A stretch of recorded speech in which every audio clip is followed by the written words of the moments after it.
할렐루야, 반갑습니다. 오늘도 이렇게 TBC 성경 공부에 참여하신 귀한 성도님들 진심으로 환영하며 축복합니다. 오늘은 제41강 하나님의 말씀으로서의 신약 성경입니다. 이제 드디어 신약을 공부하게 되는데 우리 한번 같이 서론 부분을 같이 낭독해 보도록 하겠습니다. 같이 읽겠습니다. 하나님의 독생자 예수 그리스도가 육신을 입고 이 땅에 오심으로써 새로운 시대가 열리게 되었습니다.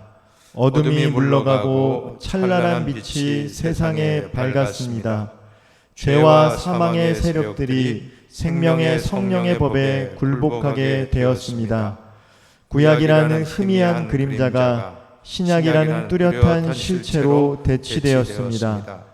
문자와 형식에 얽매이던 관행이 내용과 정신으로 심화되었습니다. 문자 그대로 약속이 성취된 것입니다.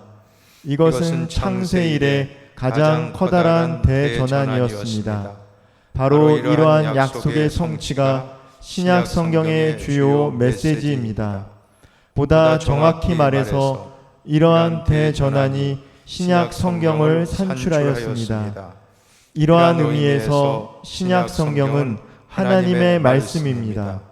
하나님께서는 신약 성경이 증언하고 있는 예수 그리스도를 통해 우리에게 말씀하셨고 또한 지금 이 자리에서 우리에게 말씀하십니다. 그러므로 우리는 신약 성경 안에서 그리스도를 통해 말씀하시는 하나님과 만납니다. 그렇다면 하나님께서는 신약 성경을 통해 우리에게 어떤 말씀을 하고 계시는지 우리는 답을 찾기 위해 27권의 신약 성경을 차례대로 살펴볼 것입니다. 이에 앞서 본가에서 신약 성경 전반에 대한 개론적인 내용을 다루고자 합니다. 신약 성경이 어떠한 동기에서 그리고 어떠한 과정으로 기록되었으며 어떻게 27권으로 확장되었는가를 고찰해 볼 것입니다. 드디어 구약을 마치고 또 지난 시간 신구약 중간시대 다음 오늘 신약으로 첫 시간입니다. 오늘은 하나님의 말씀으로서의 신약 성경이라는 주제로 신약 정경화 과정을 같이 공부해 보도록 하겠습니다. 생각을 여는 질문입니다. 1번 같이 읽겠습니다. 신약 성경이 기록되어야만 했던 이유는 무엇입니까? 여러 가지 이유가 있겠습니다. 오늘 함께 공부해 보도록 하겠습니다. 두 번째도 같이 읽습니다. 저자와 저작식이 주제와 강조점에 있어서 차이를 보이고 있는 신약 성경 27권을 하나로 묶어주는 연결점은 무엇입니까? 바로 예수 그리스도, 아들을 낳으리니 이름을 예수라 하라. 이는 그가 자기 백성을 그들의 죄에서 구원할 자이심이라. 마태복음 1장 21절에 보면 예수님이 곧 구원자입니다. 이 성경책은 구원의 책입니다. 특별히 예수 그리스도의 오심으로 말미암아 구원이 성취되는 이것이 바로 신약 마태복음부터 요한계시록까지의 모든 주제를 꿰뚫는 관통하는 그러한 하나로 묶어주는 연결점이라고 할 수 있을 것입니다. 자, 세 번째도 같이 읽습니다. 정경 확립의 기준은 무엇입니까? 정경이 되지 못했던 책들을 외경이라고 했습니다. 외경 혹은 위경이라고도 하는데 정경은 여러 가지 기준이 있습니다. 누가 썼느냐? 예수님의 직통 제자들, 사도들이 썼느냐 아니냐? 그게 정경에 큰 영향을 미쳤습니다.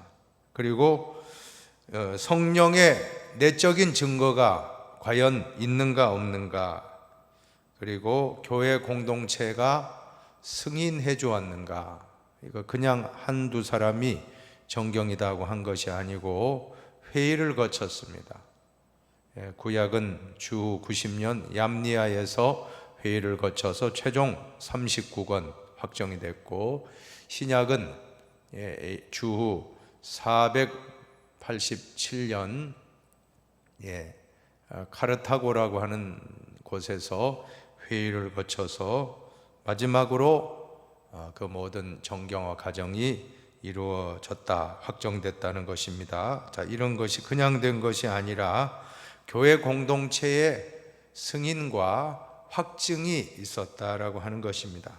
자, 시대적 상황을 한번 보시면 첫 번째로 로마 제국의 통치와 팔레스타인입니다. 로마 제국의 로마 제국이 한참 세계를 지배할 때, 그때가 바로 신약의 배경이 되는 것입니다. 성경에 보면 바벨론이 통치하던 시대, 또 페르시아가 통치하던 시대, 또 히랍 시대가 있었는데, 이제는 초강대국 바로 로마가 통치하던 시대가 바로 성경이, 신약 성경이 기록되었던 그 시대 배경이 되는 것입니다. 초라했던 도시 로마에서 주전 509년에 작은 공화국으로 출발했다라고 하는 것입니다. 큰 제국이 아니었습니다. 황제가 아니었습니다. 공화국이 무엇입니까?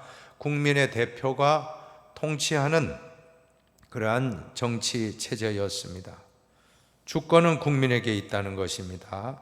국민이 선출한 대표자가 대표해서 정치를 하는, 이것을 대의민주주의라고 합니다. 로마 제국의 시작은 황제가 시작한 게 아닙니다. 황제가 다스린 것이 아니라 작은 공화국, 대의민주, 대표자가, 국민이 선출한 대표가 통치하게 되는 그러한 대의민주주의 형태로 시작을 했던 것입니다. 그러다 수백 년 시간이 흐르면서 로마는 점차 강대국이 되었고, 이제 450년 뒤에 줄리어스 시저라고 하는 사람, 그리고 폼페이오스 또는 크라소스라고 하는 이 세 장군에 의해서 권력이 분산되었는데, 그러다가 시저가 암살을 당하게 됩니다. 시저 유명한 말 기억나십니까? 브루투스 너 맞으냐. 자식까지 키웠던 브루투스라는 사람이 배신하고 암살하게 되는데, 그 이후 로마는 두 체제로 나눠지게 되었습니다. 주전 44년에 시저가 암살되는데, 그 이후 동방 시리아 총독 안토니와 로마의 옥타비아누스와의 싸움이 있었는데, 악티움이라고 하는 그리스 남부의 그 섬을 말합니다. 악티움. 이 악티움에서 해전을 해서 옥타비아누스가 대승을 거두고 황제에 오르게 된다라고 하는 것입니다. 성경에 나오는 가이사 아구스도가 바로 옥타비아누스입니다.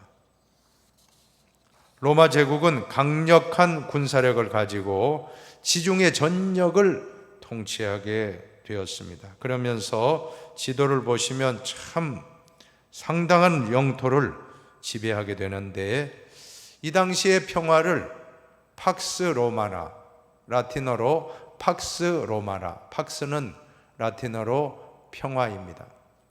로마나라는 것은 로마의라는 뜻입니다. 로마의 평화, 즉 힘에 의한 평화, 군사력에 의한 지배, 강력한 힘에 의한 평화의 시대가 도래하게 되었던 것입니다. 그때 로마의 황제는 신격화되기까지 했습니다. 황제를 숭배하는 사원까지 생기고, 그래서 기독교인들까지도 로마의 황제를 큐리오스, 헬라어로 큐리오스는 주인이란 뜻입니다.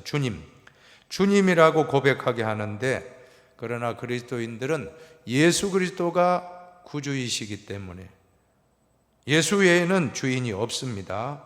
그래서 많은 사람들이 황제 숭배, 황제를 큐리오스, 황제를 주라고 고백하라고 하는데, 하지 않아 많은 사람들이 순교당하게 되었던 것입니다. 로마의 황제는 점령지마다 총독과 군대를 상주시켜서 평화를 유지할 뿐 아니라 속국들로부터 엄청난 양의 세금을 징수해 갔던 것입니다. 팔레스타인 지역도 수입의 거의 절반가량을 세금으로 착취당했습니다. 그래서 이러한 세금으로 착취하여 부유해진 로마의 상류층들은 마차 경기라든지 투 싸움이라든지 연극이라든지 노예 학대 등 극도의 사치 생활을 영위했다라고 하는 것입니다. 윤리와 도덕이 타락했습니다. 히라버를 공식 언어로 채택했고 히랍의 많은 신들 제우스, 아폴로 등등 숭배하는 그러한 사람들도 많았던 것입니다. 두 번째로 팔레스타인의 정치적인 상황입니다. 로마 제국이 지중해 새로운 왕자로 부상하는 동안 시리아에 저항하여 마카비 형제들이 우리 지난 시간 하스모니안 왕국 100년이 유지되었다라고 했는데 잘 유지되다가 그만 내분으로 하스몬 왕조는 무너지게 된 것입니다. 참 사실 나라가 망할 때 외부의 침입에 의해서도 망하지만 내부 요인이 더 크다는 것입니다. 국론이 분열되고 당파 싸움하고 내부가 하나 되지 않으면 콩가루가 되고 말지 않습니까? 하스몬 왕국도 내부 분열로 망하였다라고 하는 것입니다. 반대 세력을 견제하기 위해 불러들인 로마 장군 폼페이의 입성은 결국 팔레스타인을 로마의 손안에 떠맡기는 또 다른 비극이 되고 만 것입니다. 이것이 바로 주전 63년의 일이었습니다. 팔레스타인을 손쉽게 장악한 로마 제국은 효과적인 통치를 위하여 에돔의 피가 섞인 유대의 왕자 헤롯을 로마 총독의 권한 아래 두는 분봉왕으로 세웠습니다. 정통 유대인이 아니었습니다. 에돔의 피가 섞였다. 헤롯 하면 보통 우리가 예수님 출생 당시에 그 헤롯을 바로 더 그레이트 헤롯 중에 제일 큰 헤롯이다라고 말하는데 그 아들들이 이제 뭐 헤롯 안티파스, 헤롯 아켈레오, 빌립 이런 사람들은 헤롯 다음 대가 되겠고 그 다음에 또 헤롯 아그리빠 우리가 헷갈리면 안 됩니다. 헤롯 대왕이 있고 그리고 아그리빠라든지 아그리빠는 손자고 헤롯 안티파스 예수님을 재판하고 십자가에 넘겨줄 때 그 당시는 안티파스 헤롯의 아들입니다. 잘 여러분들이 혼돈이 없기를 바랍니다. 자, 분봉왕이란 일종의 로마의 위성왕이었습니다. 헤롯은 로마 황제 앞에 잘 보이기 위해서 가이사랴 빌립보라는 도시를 세워 로마에게 바쳤고 내부적으로는 세금 45%나 징수해가는 학정을 일삼았습니다. 헤롯은 순수한 유대인이 아니라는 약점을 감추기 위해 마카비 후손의 딸 마리암이라고 하는 여인과 결혼했다가 또 위협을 느끼자 아내도 죽입니다. 참 잔인한 사람이에요. 또 천함과 심지어는 자신의 아들들까지 살해했습니다. 한 가지 특별한 사건, 이 헤롯이 얼마나 잔혹한 사람입니까? 그걸 알 수 있는 사건은 바로 예수님 출생 당시에 영아 살해를 명했던 말씀을 우리는 알고 있습니다. 헤롯은 예루살렘 성전을 건축하기도 했지만 단지 이스라엘 사람들의 인심을 얻기 위한 계략에 지나지 않았습니다. 왕위에 대한 헤롯의 야욕과 콤플렉스는 새 아기왕 탄생 소식, 동방 박사들이 예수님이 왕이 오셨다는 그 말을 전하자 그것을 알고 그때로부터 2세 이하의 그 베들레헴 전역의 남자아이를 다 학살하는 영아 학살을 이렇게 명령을 내리기까지 했던 아주 잔혹한 인물이 바로 헤롯입니다. 자, 이때 팔레스타인 땅은 크게 세 지역으로 구분이 되는데, 예루살렘 중심으로 하는 유다 지역, 중간에 사마리아 지역, 그리고 북쪽 갈릴리 지역인데, 유대 지역은 예루살렘을 중심으로 하기 때문에 정통성을 자랑하는 지역입니다. 자기가 중심이라 생각했습니다. 갈릴리 지역은 맨 북단입니다. 단 지파가 살았던 곳인데 대부분 가난한 사람들이 거주했고 어부들이 많았습니다. 갈릴리라고 하는 호수가 큰 바다처럼 아주 큰 호수가 있었기 때문에 그곳에서 물고기 잡는 어부들이 있었는데, 바로 예수님의 사역의 중심지가 갈릴리였다라고 하는 것입니다. 갈릴리 지역은 오클로스, 민중이라는 뜻입니다. 이 민중들이 살던 땅이었습니다. 그리고 강한 군대에 의해서 끊임없이 짓밟혔던 땅이기도 합니다. 그런데 중간에 있었던 사마리아 지역은 북이스라엘이 아수르에게 멸망당할 때 많은 사람들이 피가 섞여 버립니다. 이 아수르는 아주 잔인한 정복자였습니다. 그 나라를 완전히, 북왕국 이스라엘을 이방 나라와 만들어 버렸던 것입니다.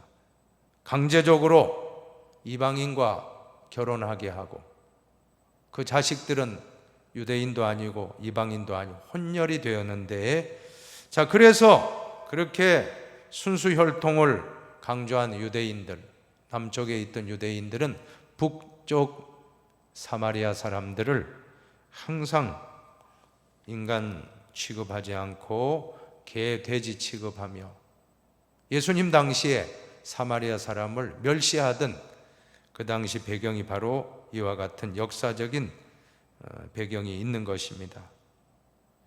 자, 이렇듯 팔레스타인 지역 안에서도 갈등과 분열이 진행되었고, 로마 황제는 유화 정책을 쓰기도 했지만 오히려 분봉왕 헤롯이 많은 세금을 거두면서 확정을 했습니다.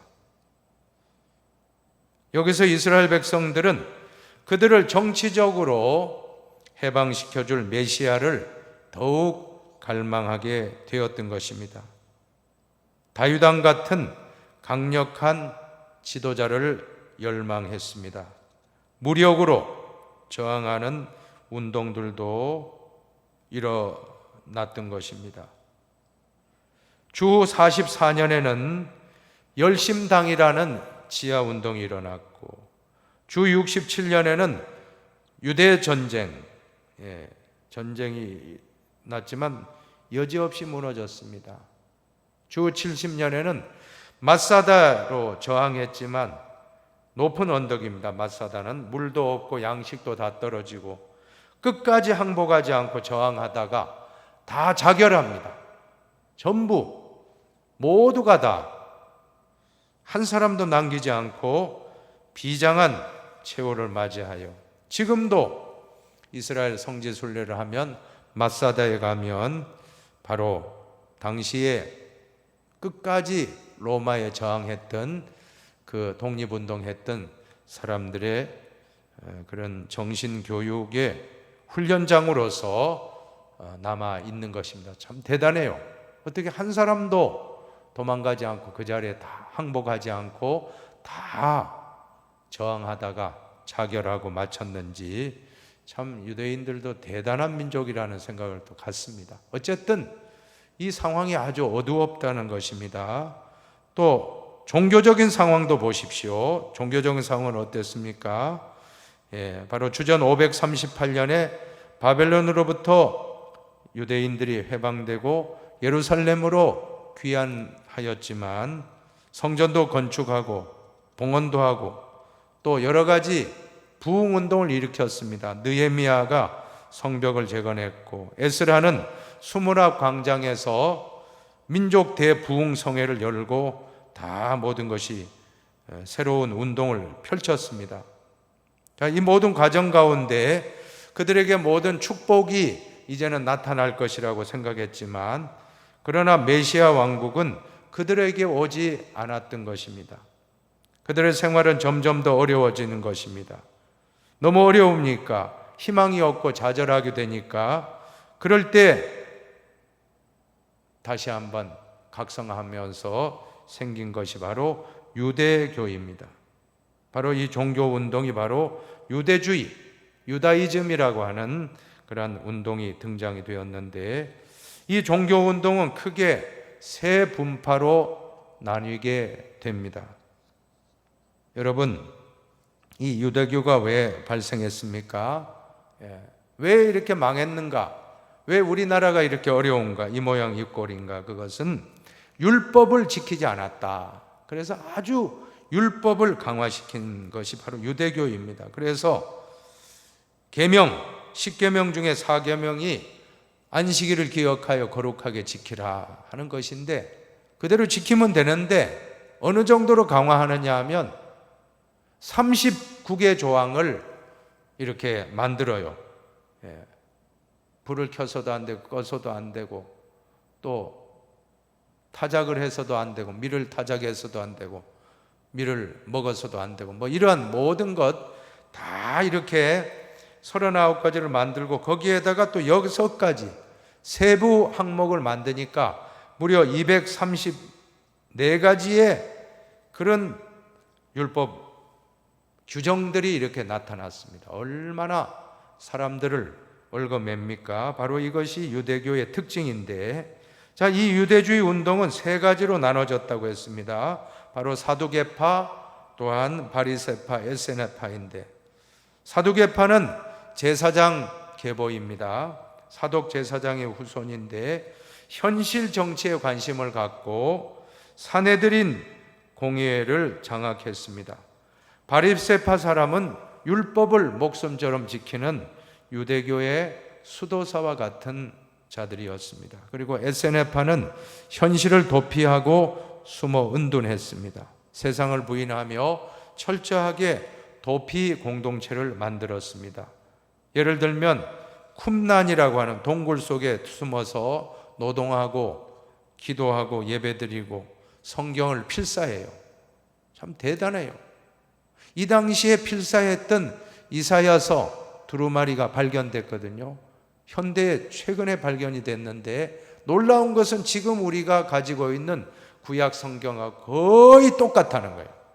얼마나 그 사람들이 정성을 다했느냐 하면, 가보시면, 저도 그때 성지순례 가보면 목욕탕이 있습니다. 목욕탕. 목욕시설에서 목욕을 하고 성경을 쓰는 거예요. 성경을 필사. 우리도 성경 쓰셨잖아요. 그걸 이제 양피지, 두루마리 성경, 양의 그 가죽에다가 쓰는 거예요. 근데 그 쓴 글자가 지금 거의 똑같다는 것입니다. 우리가 가지고 있는 구약 성경과 거의 차이가 없다는 것은 얼마나 철저하게 정확하게 했는지 우리는 알 수가 있습니다. 목욕 재개하고, 자, 그 사람들을 쿰난 공동체, 바로 에세네파의 일파입니다. 그리고 광야에서 메뚜기와 석청 먹고 낙타 털옷을 입고 회개를 선포했던 바로 세례 요한도 이 에세네파 출신이라고 보고 있는 것입니다. 이제 말씀의 해석입니다. 신약 성경의 구성은 첫 번째는 복음서예요. 복음서. 여러분, 복음서, 사복음서가 무엇입니까? 마태, 한번 읽어봅시다. 마태, 마가, 누가, 요한. 한 번 더 읽어보십시오. 마태, 마가, 누가, 요한. 잘 아실 줄로 믿습니다. 이것이 바로 사복음서인데, 공간복음은 또 뭡니까? 공간복음이라는 것은 마태, 마가, 누가복음, 요한복음은 좀 다른 관점이고, 마태나 마가나 누가는 예수님이 출생하면서부터 예수님이 십자가 지고 돌아가시고 부활하신 사건을 시대순으로 잘 같은 관점입니다. 공통된 관점으로 기록되었다 해서 이 세 권을 공간복음이라고 하고, 요한복음은 좀 다른 관점입니다. 이 사복음서가 기록되는데 제일 먼저 쓰여진 복음서는 바로 마가복음입니다. 마가복음이 제일 먼저 쓰여졌고, 마태복음은 마가복음을 참조해서 기록됐고, 또 누가복음도 마태복음, 마가복음을 참고하여 쓰여졌고, 또 예수님의 어록을 Q 자료라고 합니다. Q 자료. Q 자료라고 하는 예수님의 어록을 참고해서 마가복음도 참조하고 또 Q 자료를 참조해서 이렇게 쓴 복음서들이 바로 공관복음들이고 또 요한복음이다 하는 걸 우리는 알 수가 있습니다. 이제 두 번째로 사도행전입니다. 사도행전은 사도들의 행적입니다. 행적. 그래서 베드로와 사도 바울의 행적이 주가 되고 바울의 전도 여행이 1장부터 28장까지 기록이 잘 되어 있습니다. 바울 서신을 보시면 주요 서신은 뭡니까? 교리에 대한 주요 서신이 갈라디아서, 고린도전후서, 로마서, 교리의 핵심입니다. 그리고 옥중 서신은 에베소서, 빌립보서, 골로새서, 빌레몬서. 외울 때는 앳빌골몬이라고 외우시면 됩니다. 그리고 목회 서신은 디모데와 디도에게 보낸 디모데 전후서와 디도서이고, 목회하던 그 제자들입니다. 디모데와 디도에게 바울이 쓴 서신입니다. 또 초기 서신은 데살로니가 전서와 후서가 바로 바울의 초기 서신입니다. 여러분, 바울 서신이 먼저 쓰여졌을까요? 복음서가 먼저 쓰여졌을까요? 바울 서신이 먼저입니다. 사도 바울이 먼저 편지글을 쓴 것이 더 앞섭니다. 시대적으로. 복음서는 뒤늦게 쓰여졌다 하는 것입니다. 편집될 때는 마태, 마가, 누가, 요한 먼저 와 있지만, 그러나 사실은 데살로니가 전서와 같은 책이, 그 서신이 가장 바울이 최초로 썼던 그러한 서신으로 알려지고 있을 때, 그런 과정을 우리는 알 필요가 있습니다.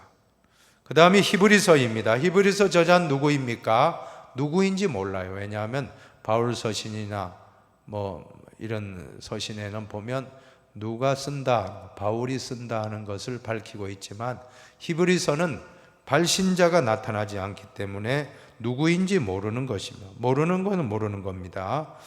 일반 서신은 야고보서, 베드로 전후서, 요한 1, 2, 3서, 유다서, 다 저자가 앞에 있는 야고보가 썼고 베드로가 썼고 요한이 썼고 유다가 썼다 하는 걸 우리는 알 수가 있습니다.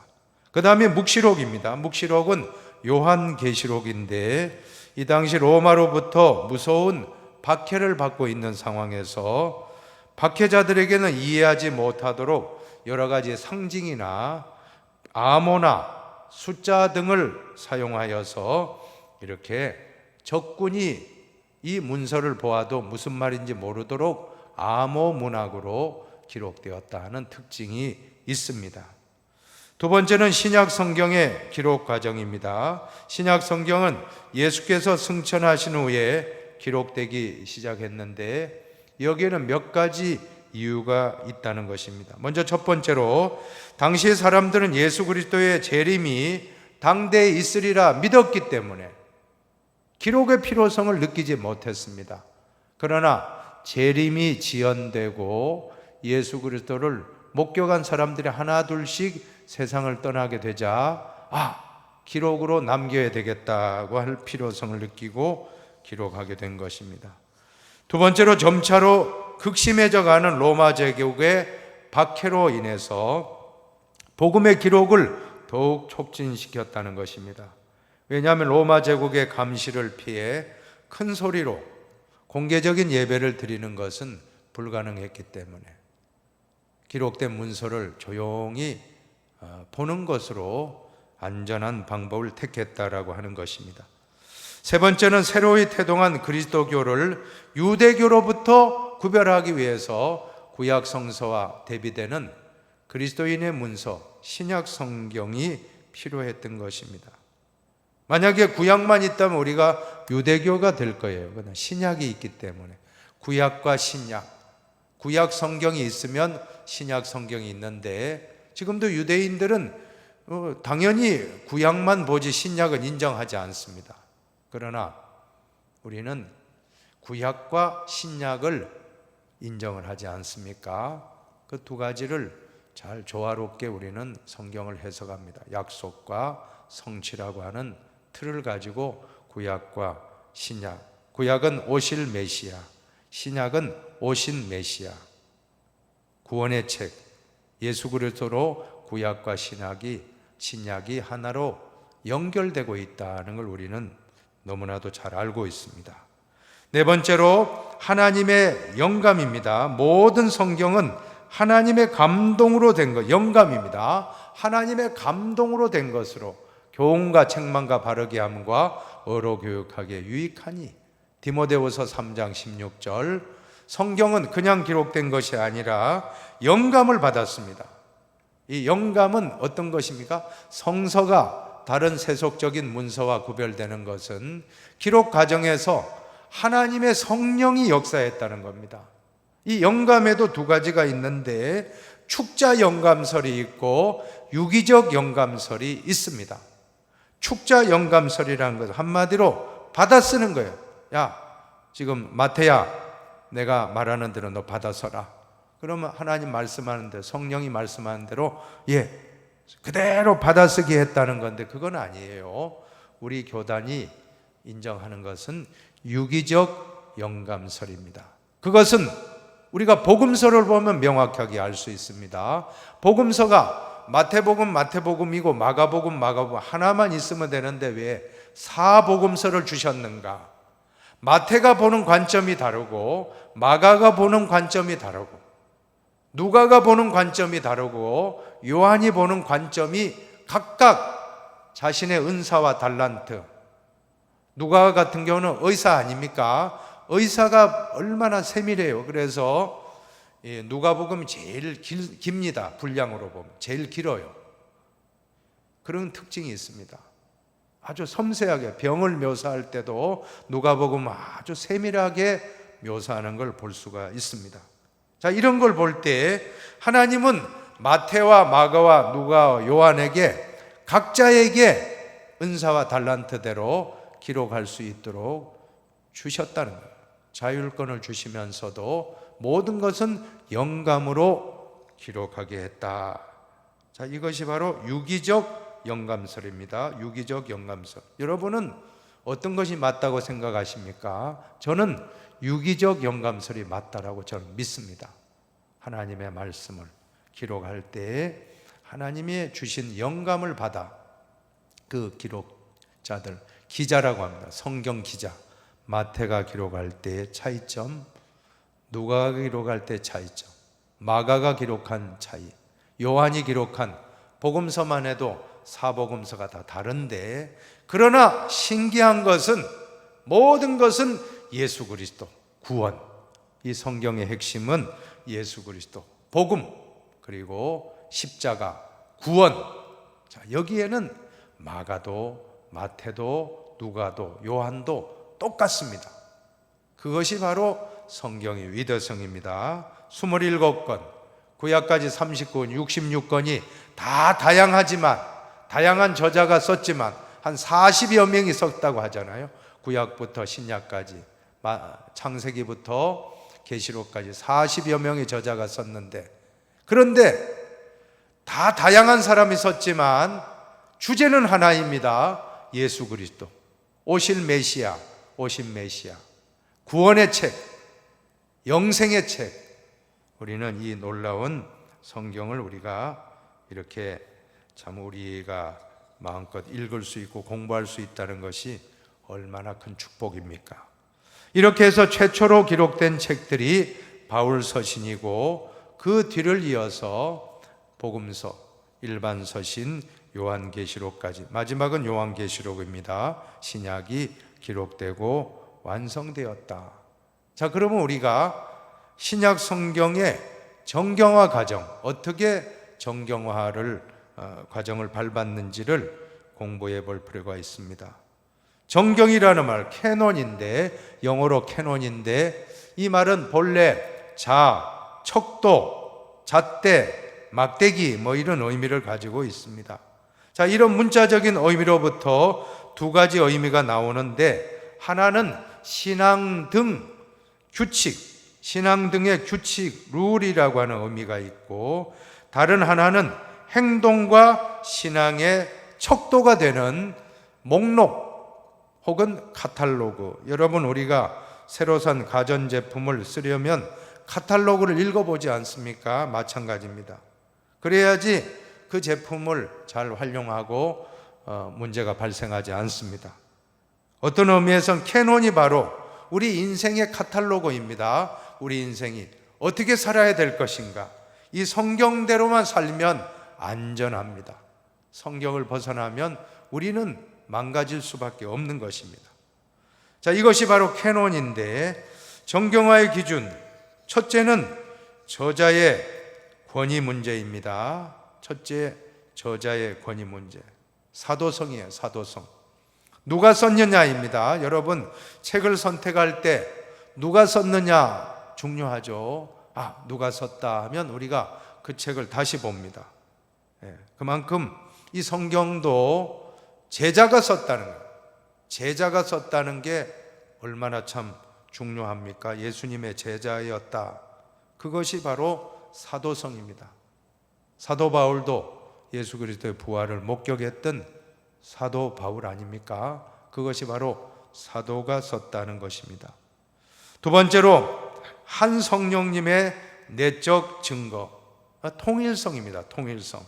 성경은 통일성입니다. 성경 창세기부터 요한계시록까지 다 쭉 통일성이 있습니다. 회로가 연결되듯이 구약과 신약이 연결되고 복음서 연결되고 창세기부터 계시록까지 모든 것이 하나로 연결되는 통일성은 성령님이 해주신 것입니다. 세 번째는 공동체의 승인입니다. 교회에 일치된 확증과 승인이 있었다라고 하는 것입니다. 구약은 얌니아 회의에서 정경으로 논의가 되어 90년, AD 90년, 주 90년에 정경으로 채택되었고, 신약은 카르타고 회의, 397년입니다. 아까 제가 좀 착각했는데 주후 397년에 정경으로 카르타고라는 지역에서 최종 회의 결과 27건이 정경화되었다. 얌니아에서 39건이 구약이 주 90년 확정이 됐고, 5세기 말, 4세기군요. 4세기 말 397년에 카르타고에서 27건이 채택이 되면서 지금 우리 손에 있는 이 성경책 66건이 이제 완성되는 거예요. 주후 397년도에 이 신구약 성경이 정경으로 완성되었다, 채택되었다는 걸 우리는 알 수가 있습니다.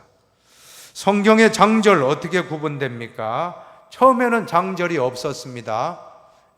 장을 구분한 사람은 1207년 캔터베리의 대주교 스테판 랭톤이라는 분에 의해서 장이 구분이 되고, 절 구분은 누가 했습니까? 로버트 스테파누스라고 하는 인쇄업자가 1551년도 16세기경에 로버트 스테파누스가 절을 구분했다. 그러므로 장절 구분은 사람이 한 거예요. 하나님이 한 게 아니고, 인쇄업자가 인쇄하기에 용이하기 위해서 장과 절을 이렇게 대주교, 캔터버리 대주교 스테판 랭톤과 또 인쇄업자 로버트 스테파누스에 의해서 이렇게 구분되었다 하는 것입니다. 이제 신학적인 의미 같이 한번 읽어보십시다. 한번 읽어주시기 바랍니다.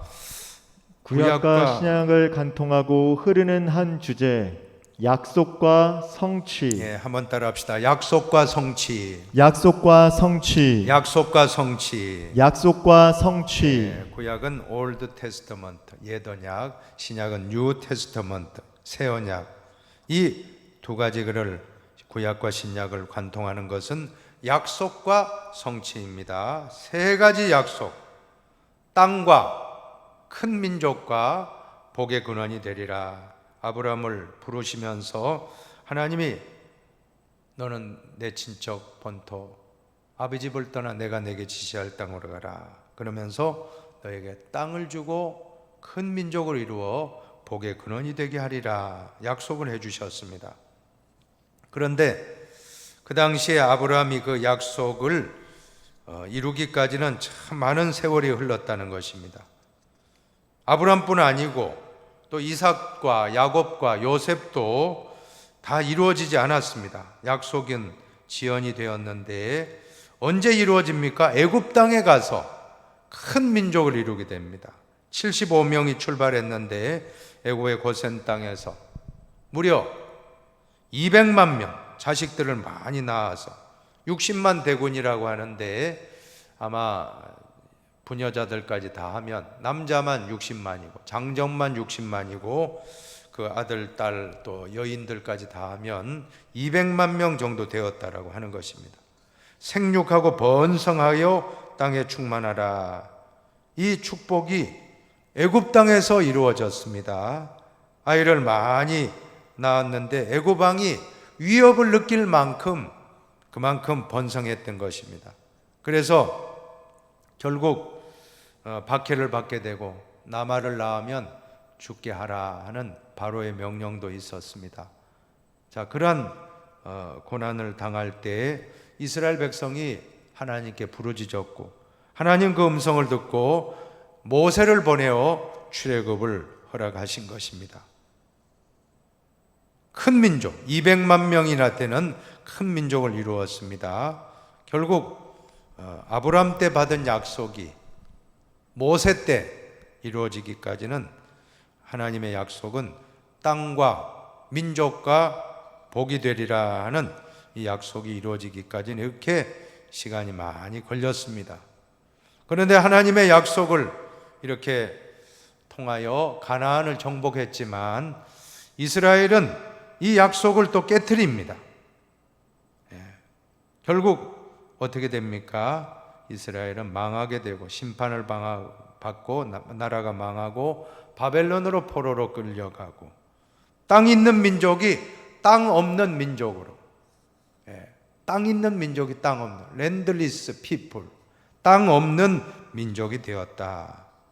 그래서 신구약 성경을 보면 여러분 책을 보십시오. 신구약 성경을 보면 구약과 신약 사이에 딱 두 장이 있어요.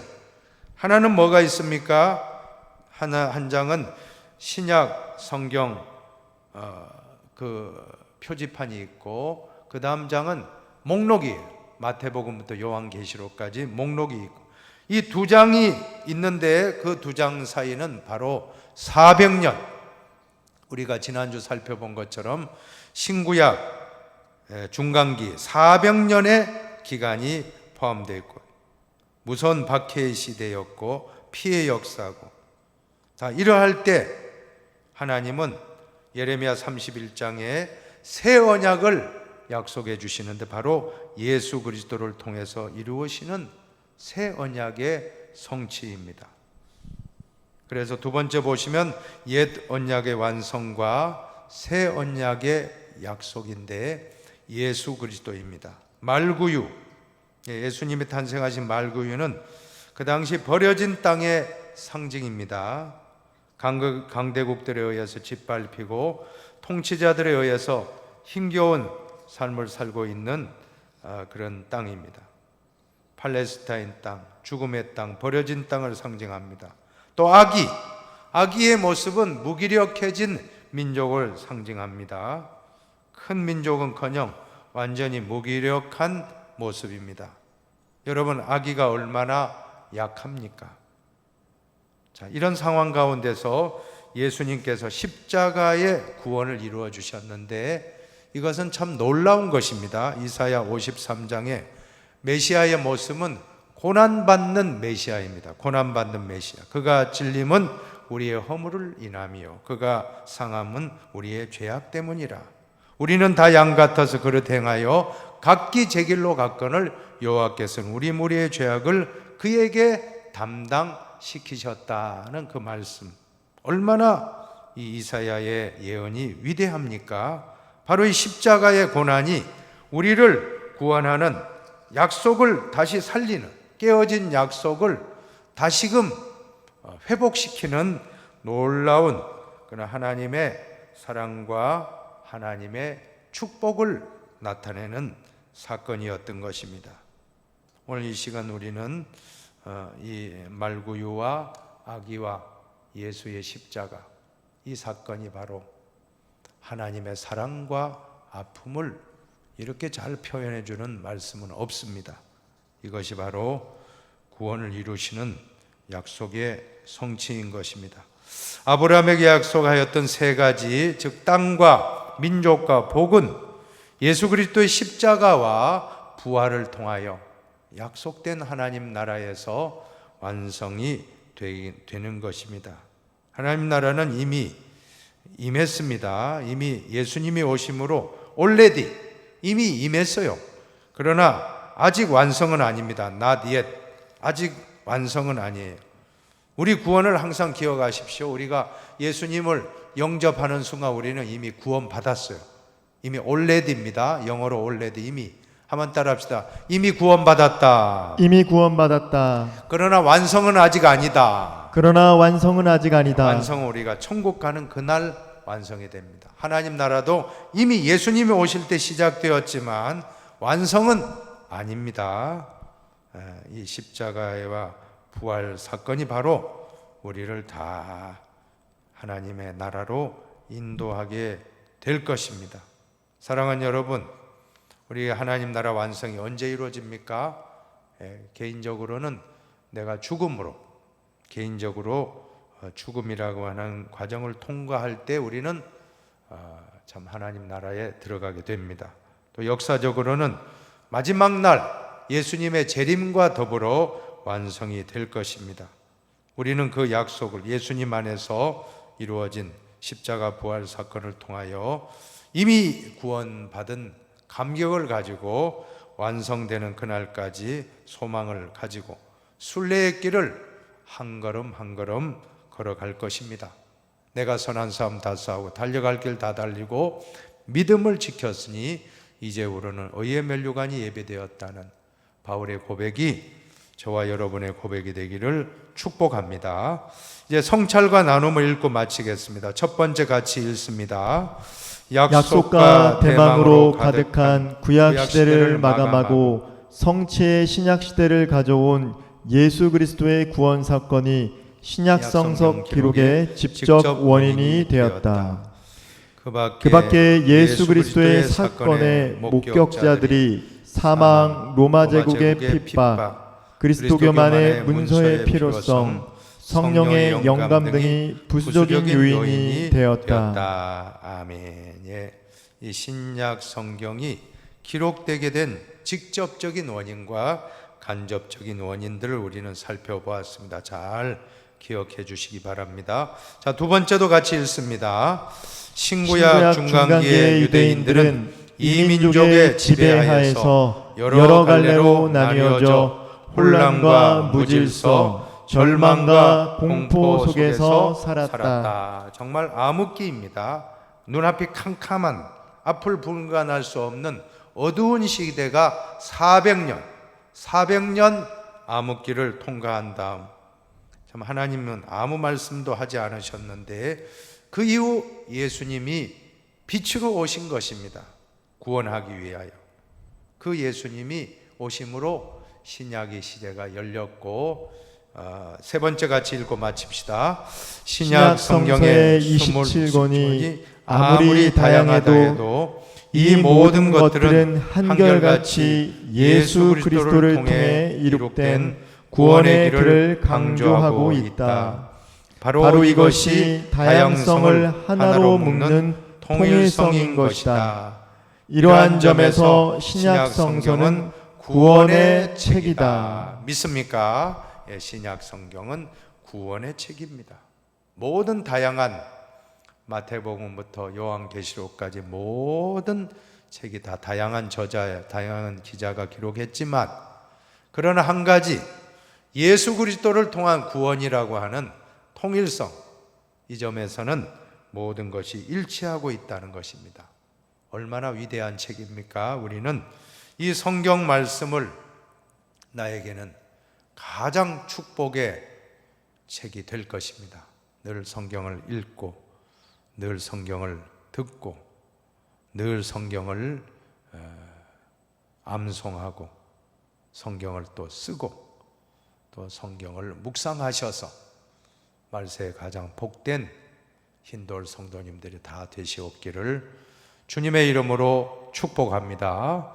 다음 주에는 42강 마가복음 1장부터 9장을 읽어오시기 바라고, 또 신약 교재는 42강 예수 그리스도의 생애 첫 번째 시간 잘 읽어오시면 참 유익하리라 믿습니다. 앞으로 예수 그리스도의 생애를 몇 주간 공부할 때 우리의 목표가 무엇입니까? 예수님을 닮아가는 것입니다. 예수님 닮아가는 그 목표를 이루시고 다 여러분 가정에 예수의 향기가 나타나시기를 진심으로 축복합니다. 제가 기도하고 마치겠습니다. 하나님 아버지 감사합니다. 오늘 신약 첫 시간 공부를 통하여 우리의 앞에 이 귀한 신약 성경책이 정경화되는 과정을 통하여 하나님이 성령으로 영감을 주셨고, 기록할 때도 영감을 주셨고, 편집하여 66권이 완성되는 그 순간까지 성령께서 교회를 사용하고 여러 주의 종들을 사용하여 우리 손에 이 축복의 66권 성경책을 주시고 예수 그리스도의 복음을 선물로 주심을 감사합니다. 이 책을 읽을 때 우리는 구원을 받게 되고 지혜를 얻게 되고 내가 갈 바를 방향을 설정하게 됨을 믿습니다. 매일같이 하나님의 구원의 책 성경을 매일매일 묵상하는 이 시대에 가장 복 있는 삶을 살아가게 하여 주시옵소서. 우리 모든 흰돌 성도님들 이 TBC 성경 공부를 통하여 더욱더 신앙이 성숙한 신앙이 될 수 있도록 더 성장하고 발전하고 믿음 생활 잘할 수 있도록 역사하여 주시옵소서. 감사하며 축복하며 길과 진리와 생명 되시는 예수님의 이름으로 기도하옵나이다. 아멘.